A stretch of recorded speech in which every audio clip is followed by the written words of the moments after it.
नमस्कार दोस्तों, स्वागत है आपका अपने चैनल में। आज मैं आपके लिए बाल विकास शिक्षा शास्त्र के 30 क्वेश्चन लेकर आया हूँ। इससे पहले मैंने आपको गणित पेडागोजी के क्वेश्चन करा दिए, हिंदी पेडागोजी के क्वेश्चन करा दिए। आज अपन बाल विकास और शिक्षा शास्त्र जो आपकी 7 जुलाई 2019 को एग्ज़ाम हुई थी, उसके आज अपन 30 क्वेश्चन करेंगे। अगर किसी ने ये लेयर 3 का न्यू चैनल किसी ने सब्सक्राइब नहीं किया है तो वो सब्सक्राइब कर लेना और बेल आइकन को दबा देना।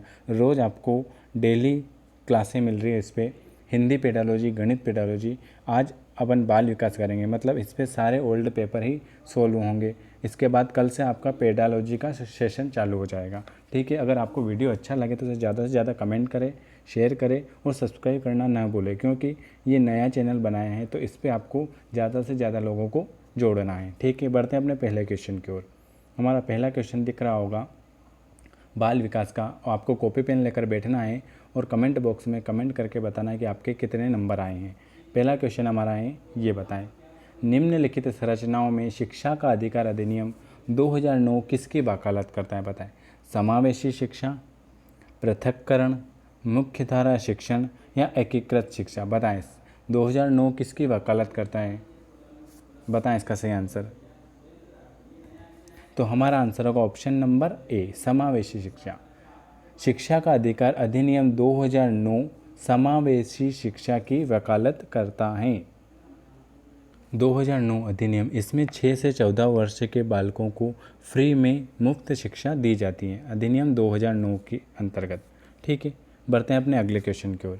ये बताएं, यह विचारधारा है कि सभी बच्चों को एक नियमित विद्यालय व्यवस्था में समान शिक्षा प्राप्त करने का अधिकार है। मुख्यधारा शिक्षा, विशेष शिक्षा, बहुसंस्कृत शिक्षा या समावेशी शिक्षा? मैंने अभी बताया था 6 से 14 वर्ष तक की आयु के सभी बालकों को समावेशी शिक्षा मतलब दी जाती है, शिक्षा अधिकार 2009 के अनुसार। तो इसमें भी हमारा आंसर होगा ऑप्शन नंबर चौथा, सभी बच्चों को एक नियम विश्वविद्यालय में समान शिक्षा प्राप्त करने का अधिकार है, समावेशी शिक्षा को। ऑप्शन नंबर चौथा हमारा सही आंसर होगा। अगला क्वेश्चन है, ये बताएं,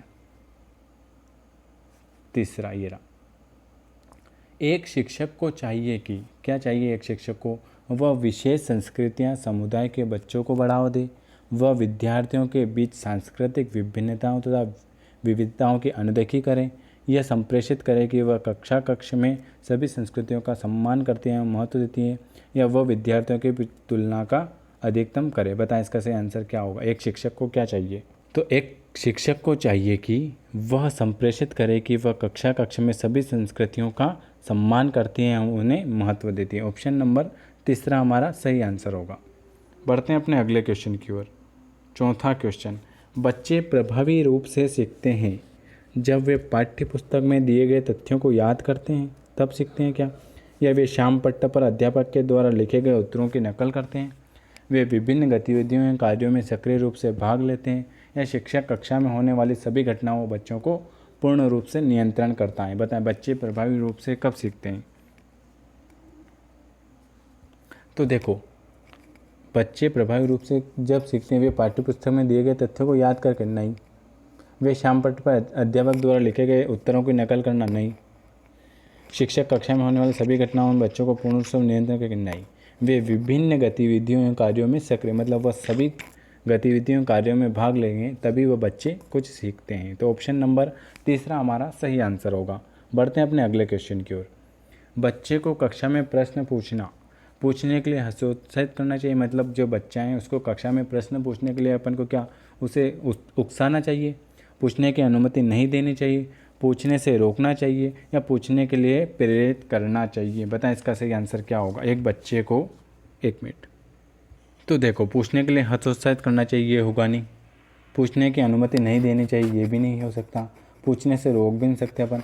पूछने के लिए उसे क्या करना चाहिए? उसे पूछने, बच्चों को कक्षा में प्रश्न पूछने के लिए उसे हमें को प्रेरित करना चाहिए, क्योंकि बच्चों में जिज्ञासा तथा अनुभव महत्वपूर्ण होते हैं। उसमें अनुभव आएंगे, बच्चे को कक्षा में प्रश्न पूछने के लिए उनको प्रेरित करना चाहिए। ये बताएं, निम्नलिखित में से कौन सी एक मुख्य प्रक्रिया नहीं है जिसके सार्थक अधिगम घटित होता है? पुनरावृत्ति एवं अभ्यास, निर्देश एवं संचालन, अन्वेषण एवं पारस्परिक क्रिया, या कंठस्थीकरण एवं स्मरण? बताएं इसका सही आंसर क्या होगा। निम्नलिखित में से कौन सी एक मुख्य प्रक्रिया नहीं है? देखो कंठस्थ करना मैंने बताया था ना आपको इससे पहले वाले वीडियो में, तो ये हमारा ऑप्शन नंबर चौथा। कौन सा नहीं पूछा, तो कंठस्थीकरण एवं स्मरण ये हमारा आंसर होगा, ऑप्शन नंबर चौथा। ये नहीं है, कौन सी एक मुख्य प्रक्रिया नहीं है जिसके द्वारा सार्थक अधिगम घटित होता है? तो इसके द्वारा कंठस्थ करना एवं स्मरण करना, इसके द्वारा यह घटित होता है। तो ऑप्शन नंबर चौथा हमारा सही आंसर होगा। ये बताएं, निम्नलिखित में से कौन सा स्तंभ क के बच्चों को स्तंभ ख में उनकी प्राथमिक विशेषताओं के सही मिलान को प्रस्तुत करता है? प्रतिभाशाली, अधिगम, सृजनात्मक, अधिगम कमी। इधर प्रतिभाशाली के सामने धारा व प्रवाह पढ़ने में कमी, मूल्य समाधानों के बारे में, आसानी से विचलित होने की आदत, या शीघ्रता से स्वतंत्र रूप से सीखने की योग्यता। बताएं इसका सही आंसर क्या होगा? ऑप्शन नंबर ये, पहले का DABC, दूसरे में DCAB, ABDC या DA, तीन में DDA। पहले का D, देखो प्रतिभाशाली, शीघ्रता से स्वतंत्र रूप से सीखने, दूसरा अधिगम, शीघ्रता। बताएं इसका आंसर होगा ऑप्शन नंबर ए, प्रतिभाशाली। इसका ये होगा शीघ्रता एवं स्वतंत्र रूप से सीखने की योग्यता। जो प्रतिभाशाली बालक होगा वो शीघ्रता से एवं स्वतंत्र रूप से सीखने की योग्यता रखेगा। फिर अधिगम, अशक्तता, इसका क्या होगा? वह धाराप्रवाह पढ़ने में कमी होगी, मतलब अधिगम सीखने में अशक्तता आएगी तो वह धारा प्रवाह पढ़ने में उसको कमी होगी, एक साथ नहीं बोल सकेगा। धारा प्रवाह मतलब सृजनात्मकता, इसका बताएं सृजनात्मकता का ये मूल समाधानों के बारे में सोच करना। और अवधान कमी, तो ऑप्शन नंबर सी, आसानी से विचलित होने की आदत। तो ऑप्शन नंबर ए हमारा सही आंसर होगा। बढ़ते हैं अपने अगले क्वेश्चन की ओर। बच्चों की गलतियाँ बार बार अभ्यास करने के लिए कह रहे तुरंत सुधार देनी चाहिए, या अधिगम का एक भाग है तथा उनके विचारों में एक अंतर्दृष्टि देती है, शिक्षण अधिगम प्रक्रिया में महत्वहीन है, या प्रदर्शित करते हैं कि बच्चे कितने लापरवाह हैं। बताएं इसका सही आंसर क्या होगा? तो इसका आंसर होगा बच्चों की गलतियां अधिगम का एक भाग है तथा उनके विचारों में एक अंतर्दृष्टि देती हैं। ऑप्शन नंबर दूसरा। अगला क्वेश्चन है, मूल्यांकन को शिक्षण अधिगम प्रक्रिया का एक भाग होना चाहिए, केवल नंबरों के संदर्भ में करना चाहिए, वस्तुनिष्ठ प्रकार के लिखित कार्यों पर आधारित होना चाहिए, और एक अलग गतिविधि के रूप में लेना चाहिए। बताएं मूल्यांकन को किसकी श्रेणी में लेना चाहिए? तो हमारा आंसर होगा ऑप्शन नंबर पहला, मूल्यांकन को शिक्षण अधिगम प्रक्रिया का एक भाग होना चाहिए। क्या होना चाहिए? मूल्यांकन शिक्षण अधिगम प्रक्रिया का एक भाग होना चाहिए। अगला क्वेश्चन 10वां, संरचनात्मक दृष्टिकोण के अनुसार अधिगम है क्या है? एक निष्क्रिय एवं व्यक्तिपरक प्रक्रिया, जानकारी के अर्जन की प्रक्रिया, अनुभव के परिणाम रूप व्यवहार एवं परिवर्तन होने की प्रक्रिया, और चौथा एक सक्रिय एवं सामाजिक प्रक्रिया। बताएं संरचनात्मक दृष्टिकोण के अनुसार अधिगम क्या है? तो संरचनात्मक दृष्टिकोण के अनुसार अधिगम एक सक्रिय एवं सामाजिक प्रक्रिया है। अगला क्वेश्चन 11वां, फटाफट बताएं। जब शिक्षक को विद्यार्थी एवं उनकी योग्यता के बारे में सकारात्मक विश्वास होता है तब विद्यार्थी क्या करता है? देखो आपका ये जो पुराना पेपर हुआ है ना, इसलिए मैं आपको पुराना पेपर करा रहा हूँ कि आपको आइडिया हो जाएगा कि कैसे कैसे एग्ज़ाम में क्वेश्चन आते हैं। इसके बाद मैं आपको किताबों से सारी जगह से आपको अच्छे से अच्छे क्वेश्चन कराऊँगा। आपकी CTET की एग्ज़ाम भी आ गई है जिसकी वो 5 जुलाई को एग्ज़ाम है, तो वो उसके लिए भी आपको क्वेश्चन लगाने ज़रूरी है। अगला क्वेश्चन है, जब शिक्षक को विद्यार्थी एवं उनकी योग्यताओं के बारे में सकारात्मक विश्वास होता है तब विद्यार्थी क्या करते हैं?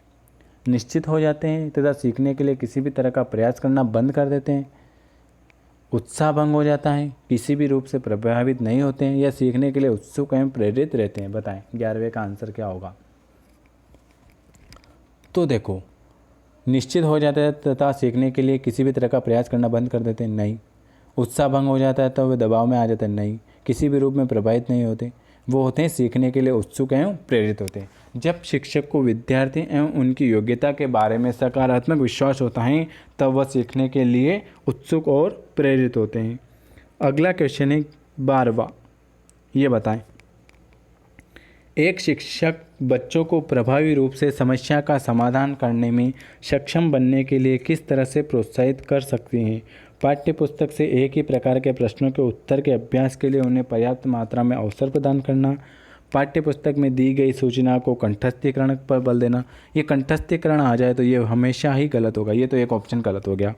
बच्चों को समस्या के बारे में सहजानुभूत अनुभव लगाने एवं बहुविकल्पियों को देखने के लिए प्रोत्साहित करना।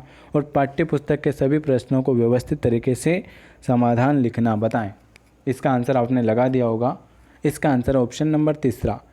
एक शिक्षक बच्चों को प्रभावी रूप से समस्या का समाधान करने में सक्षम करने के लिए बच्चों को समस्या के बारे में जानना, अनुमान लगाना एवं उनके बहुविकल्पी देखने के लिए उनको प्रोत्साहित करना।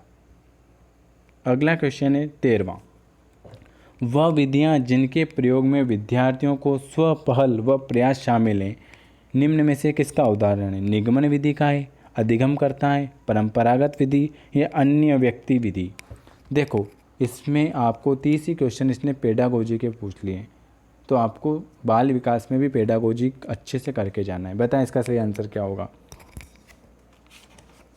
तो इसका आंसर होगा ऑप्शन नंबर, आपने लगा दिया होगा, वह विधियां जिसके प्रयोग से विद्यार्थियों को स्वपहल व प्रयास शामिल हैं, उनके लिए अधिगमकर्ता केंद्रीय विधि हैं। इसमें समझाने जैसे कुछ नहीं क्वेश्चन, इसलिए मैं आपको इतना डिटेल में नहीं बता रहा हूँ, आपको खाली बता रहा हूँ कि कैसे कैसे क्वेश्चन आते हैं। नीचे लिखे हुए स्थिति किस सिद्धांत को दर्शाते हैं? जो विद्यार्थी अच्छा प्रदर्शन नहीं कर पाते हैं वे महसूस करते हैं कि वे पर्याप्त रूप से अच्छे नहीं हैं और हतोत्साहित महसूस करते हैं, तब उनके बिना प्रयास के कार्यों को आसानी से छोड़ देने की संभावना है। संज्ञान एवं संवेग संबंधी, आनुवंशिकता एवं पर्यावरण अलग नहीं है, आनुवंशिकता एवं पर्यावरण संबंधित नहीं है, संज्ञान एवं संवेग अलग नहीं है। बताएं 14 का आंसर क्या होगा? तो संज्ञान और संवेग अलग नहीं है। आज मैं आपको 15 क्वेश्चन इसके करा देता हूँ और 15 क्वेश्चन उसके करा देता हूँ। बताएं, निम्नलिखित में से कौन प्राथमिक समाजीकरण का माध्यम है? विद्यालय, सरकार, मीडिया या परिवार? बताएं, प्राथमिक समाजीकरण का माध्यम कौन सा है? ये तो आपने लगा दिया होगा, प्राथमिक समाजीकरण का माध्यम है परिवार। क्या है? परिवार। 16वां क्वेश्चन। जीन पियाजे के सिद्धांत का प्रमुख प्रस्ताव है कि बच्चों की सोच वयस्कों से बेहतर होती हैं, बच्चों की सोच मात्रात्मक रूप में वयस्कों से भिन्न होती हैं या गुणात्मक होती हैं, या सोच वयस्कों से निम्न होती हैं। बताएं, जीन पियाजे के सिद्धांत के अनुसार क्या होता है?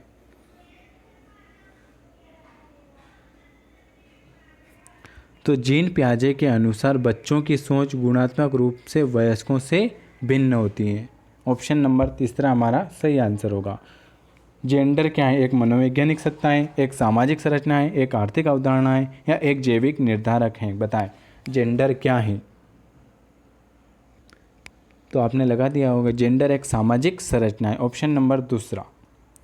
18वां क्वेश्चन बताएं, निम्नलिखित में से कौन विकास के व्यापक आयामों की सही पहचान करता है? संवेगात्मक, बौद्धिक, आध्यात्मिक एवं स्व। शारीरिक व्यक्ति, आध्यात्मिक, संवेगात्मक। तीसरा है सामाजिक, शारीरिक, व्यक्तित्व, स्व। और चौथा है शारीरिक, संज्ञात्मक, सामाजिक और संवेगात्मक। बताएं इसका सही आंसर क्या होगा? तो 18वें का आंसर होगा ऑप्शन नंबर डी।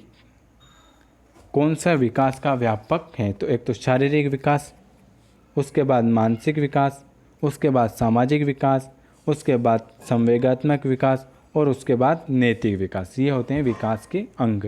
तो ऑप्शन नंबर चौथा, शारीरिक, संज्ञानात्मक, सामाजिक और संवेगान। ऑप्शन नंबर 19वां क्वेश्चन। बुद्धि के बारे में निम्नलिखित कथनों में से कौन सा सही है? बुद्धि अनुभव के परिणाम के रूप में व्यवहार में एक अपेक्षाकृत स्थायी परिवर्तन है। बुद्धि एक आनुवंशिक विशेषक है जिसमें मानसिक गतिविधियों जैसे स्मरण एवं तर्क शामिल होते हैं। बुद्धि बहुआयामी है जिसमें बुद्धि परीक्षणों के द्वारा पूर्ण रूप से परिमेय न की जाने वाली योग्यता शामिल है, या बुद्धि अपसारी रूप से सोचने की योग्यता है। तो हमारा आंसर होगा ऑप्शन नंबर तीसरा।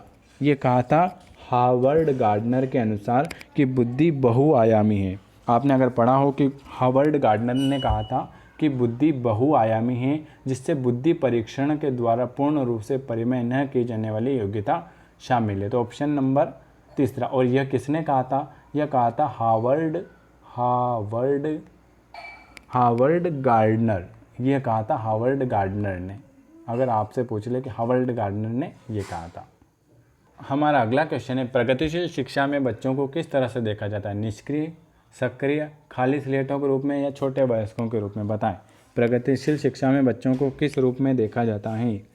तो प्रगतिशील शिक्षा में बच्चों को सक्रिय अनुवेशकों के रूप में देखा जाता है। ऑप्शन नंबर दूसरा। अगला क्वेश्चन है, लेब वाइगोत्स्की के अनुसार अधिगम क्या है? एक व्यक्तिगत गतिविधि है, निष्क्रिय गतिविधि है, अनुबंधित गतिविधि है या सामाजिक गतिविधि है? बताएं। लेब वाइगोत्स्की के अनुसार अधिगम क्या है? तो लेव वाइगोत्स्की के अनुसार अधिगम एक सामाजिक गतिविधि है। ऑप्शन नंबर चौथा। 22वां क्वेश्चन है, निम्नलिखित में से कौन सा पूर्व क्रियात्मक अवस्था काल के बच्चों की विशेषता करता है? लक्ष्य, विलंबित अनुकरण, विचारों की अनुक्रमणीयता या वर्तुल प्रक्रिया? बताएं इसका सही आंसर क्या होगा 22वें का, फटाफट लगा दिया होगा आपने। तो ऑप्शन नंबर इसका सी, विचारों की अनुक्रमणीयता पूर्व क्रियात्मक अवस्था काल के बच्चों की विशेषता है, उनके विचारों की अनुक्रमणीयता। देखो, पूर्व क्रियात्मक अवस्था होती है 2 वर्ष से 4 वर्ष तक। कितनी वर्ष से होती है? पूर्व क्रियात्मक अवस्था होती है 2 वर्ष से 4 वर्ष तक। और प्रज्ञकाल, अंत प्रज्ञकाल, आपने 2 सुना होगा, पूर्व क्रियात्मक अवस्था और एक अंत प्रज्ञकाल। तो पूर्व प्रत्यात्मक काल ये होता है 2 से 4 वर्ष, और अंत प्रज्ञकाल ये होता है 4 से 7 वर्ष। ठीक है, पूर्व क्रियात्मक अवस्थाओं को 2 भागों में बांटा गया, इनको भी 2 भागों में बांटा गया, पूर्व प्रत्यात्मक काल और अंत प्रज्ञकाल। पूर्व प्रत्यात्मक काल का टाइम होता है 2 से 4 वर्ष और अंत प्रज्ञकाल का होता है 4 से 7 वर्ष। अगला क्वेश्चन है, बच्चे और उनके अधिगम के संदर्भ में निम्नलिखित कथन में से कौन सा सही है? बच्चे को सीखने के लिए अभिप्रेरणा तथा सीखने के लिए उनकी क्षमता और आनुवंशिकता द्वारा पूर्व निर्धारित हैं। बच्चों की सामाजिक आर्थिक पृष्ठभूमि उनकी प्रेरणा एवं अधिगम क्षमता को निर्धारित व सीमित करती है। तीसरा और चौथा, इसका सही आंसर बताएं। तो इसका आंसर होगा बच्चों और उनके अधिगम के संदर्भ में ऑप्शन नंबर चौथा सही है कि सभी बच्चे सीखने के लिए स्वाभाविक रूप से प्रेरित होते हैं तथा सीखने में सक्षम होते हैं। अगला क्वेश्चन बताएं 24वां। चालक विकास की दर में व्यक्तिगत विभिन्नताएं होती हैं, फिर भी चालक विकास का क्रम रिक्त स्थान से तक है। अधोगामी, शीर्षगामी, स्थूल से सूक्ष्म, सूक्ष्म से स्थूल या शीर्षगामी से अधोगामी? बताएं।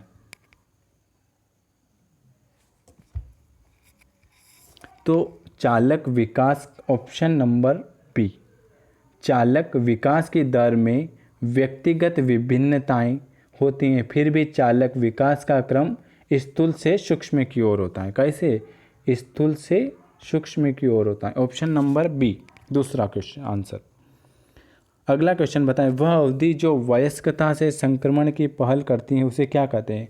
मध्य बाल्यावस्था, पूर्व क्रियात्मक अवधि, बाल्य अवस्था की समाप्ति या किशोरावस्था? बताएं इसका आंसर क्या होगा। तो इसका आंसर होगा किशोरावस्था। क्या होगा? किशोरावस्था। वह अवधि जो वयस्कता के संक्रमण की पहल करती है उसे हम कहते हैं किशोरावस्था। क्या कहते हैं? किशोरावस्था। अगला क्वेश्चन है 26। जीन पियाजे के अनुसार बच्चे कैसे होते हैं? बताएं। प्रेक्षणात्मक अधिगम की प्रक्रिया का अनुसरण करते हुए दूसरों का अवलोकन करके सीखते हैं। उद्दीपन अनुक्रिया संबंध के सावधानीपूर्ण नियंत्रण के द्वारा, पुरस्कार दंड के द्वारा, ज्ञान को सक्रिय रूप से संचारित करके? बताएं जीन पियाजे के अनुसार। तो जीन पियाजे के अनुसार बच्चे ज्ञान को सक्रिय रूप से संचारित करते हैं जैसे जैसे वे दुनिया में व्यवहार कौशल का प्रयोग करते हैं तथा अन्वेषण करते हैं। तो ऑप्शन नंबर चौथा हमारा राइट होगा। बढ़ते हैं अपने अगले क्वेश्चन की ओर। 27। मौखिक संवाद जो बच्चे अपने आप से करते हैं उन्हें लेव वाइगोत्स्की क्या कहते हैं? लेव वाइगोत्स्की ने क्या कहा है? व्यक्तिगत वार्ता, भ्रांत वार्ता, समस्यात्मक वार्ता या अहंत केंद्रीकृत वार्ता? मतलब मौखिक संवाद जो बच्चे अपने आप से करते हैं उन्हें लेव वाइगोत्स्की ने क्या कहा? बताएं। तो मौखिक संवाद जो बच्चे अपने आप से करते हैं उन्हें कहते हैं व्यक्तिगत वार्ता। ऑप्शन नंबर ए, वे मतलब व्यक्तिगत अपने खुद से बात करने को लेव वाइगोत्स्की ने कहा है व्यक्तिगत वार्ता। अगला क्वेश्चन है, ये बताएं खिलौना, पहनावे की वस्तुएं, घरेलू सामग्री, व्यवसाय एवं रंगों को विशिष्ट लिंग के साथ संबंधित करना क्या प्रदर्शित करता है? जेंडर रूढ़िवादिता, जेंडर का सिद्धांत, प्रासंगिकता या विकसित जेंडर पहचान। बताएं इसका आंसर क्या होगा।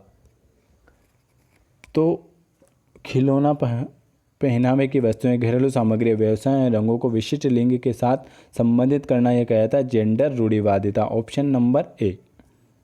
ये बहुत ही आईएमपी क्वेश्चन है। ये बताए 29वां, एक प्रारंभिक कक्षा में एक बच्ची अपने साथ जो अनुभव लाती है उसे क्या कहते हैं? उसकी अपेक्षा करनी चाहिए, उन पर ध्यान नहीं देना चाहिए, उन्हें शामिल कर उनका संचय करना चाहिए या उन्हें अस्वीकार करना चाहिए। बताएं एक प्रारंभिक कक्षा में एक बच्ची अपने साथ जो अनुभव लाती है उन्हें क्या करना चाहिए? तो उन्हें शामिल कर उनका संचय करना चाहिए। देखो उनकी अपेक्षा करनी चाहिए नहीं, उन पर ध्यान नहीं देना चाहिए, ये तो नहीं ध्यान देना चाहिए, उन्हें अस्वीकार भी नहीं करना चाहिए, उन्हें शामिल कर उनका संचय करना चाहिए। ऑप्शन नंबर तीसरा हमारा सही आंसर होगा। आज का आखिरी क्वेश्चन है, 30 क्वेश्चन मैंने आपको बाल विकास के बताए हैं। आपको वीडियो कैसा लगा कमेंट करके ज़रूर बताएं। अगर किसी ने इस चैनल को सब्सक्राइब नहीं किया है तो आप उसको सब्सक्राइब करके बेल आइकॉन दबा देना, जिससे आपको नोटिफिकेशन मिलता रहेगा। आपको सारे रोज़ एक ओल्ड पेपर मिलेगा, उसमें 30 क्वेश्चन रहेंगे, तो आपकी तैयारी अच्छी हो जाएगी। आज का क्वेश्चन है आखिरी, एक बच्चा तर्क प्रस्तुत करता है कि हिंज को दवाई की चोरी नहीं करनी चाहिए। वह दवाई जो उसकी पत्नी की जान मतलब एक दवाई है जो उसकी पत्नी की जान बचा सकती थी, क्योंकि यदि वह ऐसा करता है तो उसे पकड़ा जाएगा और उसे जेल भेजा जाए। अगर वह इस दवाई की चोरी करता है तो उसे पकड़ लिया जाएगा और जेल भेज दिया जाएगा। कोलबर्ग के अनुसार वह बच्चा नैतिक समाज की किस अवस्था के अंतर्गत आता है? मतलब एक बच्चा तर्क प्रस्तुत करता है कि उसे उस दवाई की चोरी नहीं करना चाहिए। अगर वह दवाई की चोरी करता है तो उसे जेल भेजा जाएगा और पुलिस द्वारा पकड़ा जाएगा। तो कोहलबर्ग ने कहा कि वह कौन सी नैतिक समझ की अवस्था के? सामाजिक, दंड आज्ञा पालन, सार्वभौमिक या यांत्रिक उद्देश्य। बताएं इसका सही आंसर क्या होगा। आज का आखिरी क्वेश्चन, तो दंड और आज्ञा पालन में अभिविन्यास। ऑप्शन नंबर दूसरा। आज मैंने आपको बाल विकास के 30 क्वेश्चन करा दिए हैं। इससे पहले मैंने आपको पेडागोजी, हिंदी पेडालॉजी, गणित पेडालॉजी 2 वीडियो बना चुका हूँ। अगर आपने नहीं देखे हैं तो इसी की प्लेलिस्ट में जाकर आप देख लेना। और आज अपन ने बाल विकास के 30 क्वेश्चन करे थे। कल मैं आपको इसके ABS के करा देता हूँ। आज का आपका 7 मई का जो 2019 को पेपर हुआ था वो एग्ज़ाम का पूरा कंप्लीट हो जाएगा। इसके बाद मैं आपको अच्छे से अच्छे क्वेश्चन कराऊँगा। वीडियो कैसा लगा? वीडियो देखने के लिए आप सभी का बहुत बहुत धन्यवाद।